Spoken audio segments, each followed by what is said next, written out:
Mississippi State, Ole Miss, Florida State, Auburn. Does that sound like a college football playoff Final Four to you? Mark Rogers TV, the voice of college football, with the College Football Playoff Selection Committee's first initial rankings out in about 12 hours, bringing you some historical perspective, starting with the very first college football playoff selections back in 2014.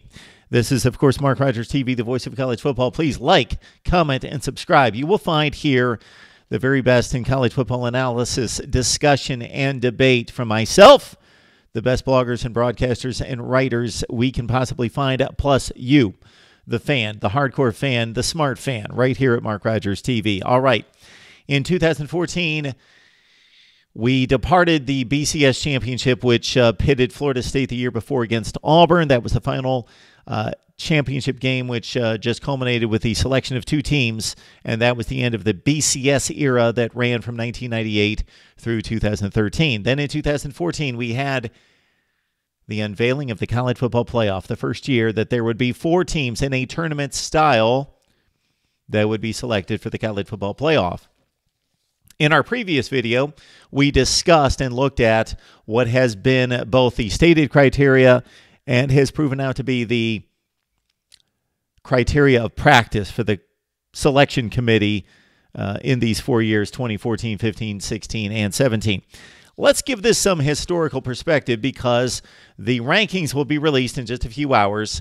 The committee will release a top 25, and no one will pay much attention to the teams from about 10 to 25. Of course, there will be much attention and hyper-focus on the first four, and especially those first two or three outside of the top four. Okay, this is how much things can possibly change. Let's look back into history. 2014, it was only 4 years ago, and on October 29th, the first College Football Playoff Selection Committee rankings were released, and the top four were Mississippi State. Number one, Mississippi State. What a trivia question this is. The first ever number one team as selected by the College Football Playoff Selection Committee, Mississippi State, number one. Florida State, number two. Auburn, number three, and Ole Miss, number four. And if you remember, those SEC detractors and critics were saying, what is going on here? We've got three teams from the SEC in the Final Four selected by the College Football Playoff Selection Committee. There is an SEC bias.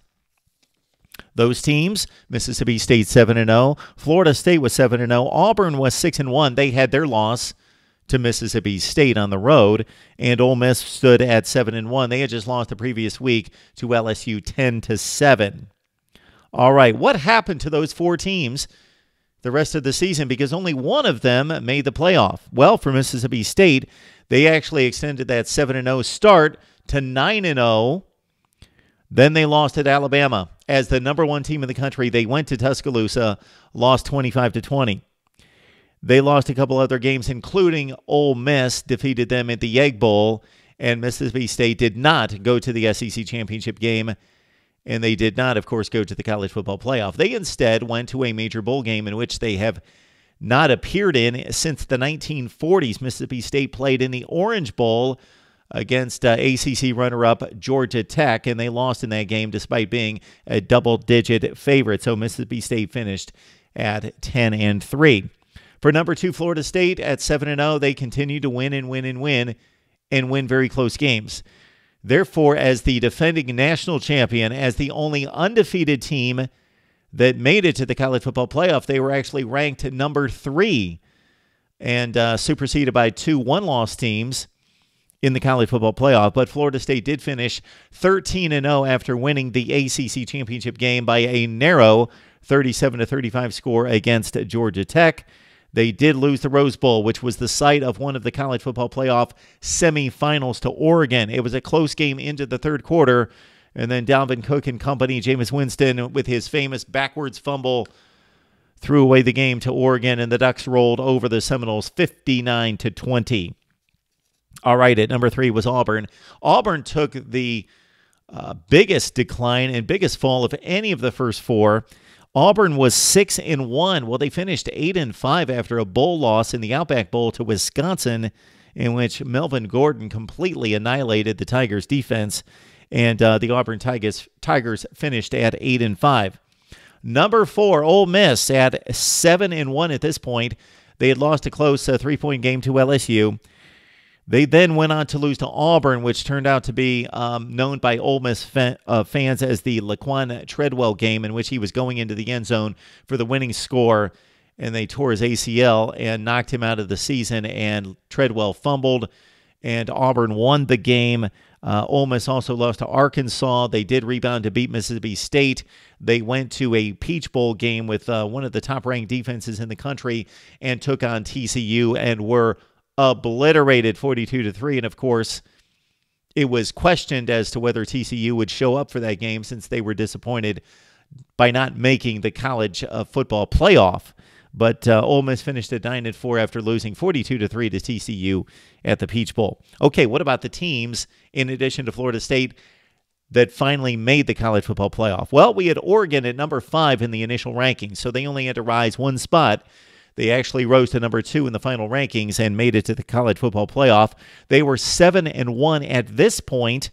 They had lost to Arizona.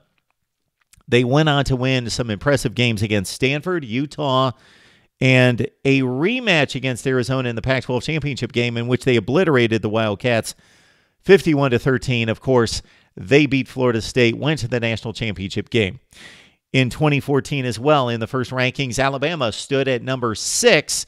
The Tide went all the way up to number 1. They reached number 1 position after winning the SEC championship. So at this point, they had lost to Ole Miss. They were 7-1. They went on to beat LSU, number 1 Mississippi State. They beat Auburn in the Iron Bowl, went on to the SEC championship game, and obliterated Missouri in that game, won the SEC, went to the college football playoff, where they lost to Ohio State. Well, what about the Buckeyes? The Buckeyes at this point were the lowest of the low in terms of college football playoff teams in the initial rankings.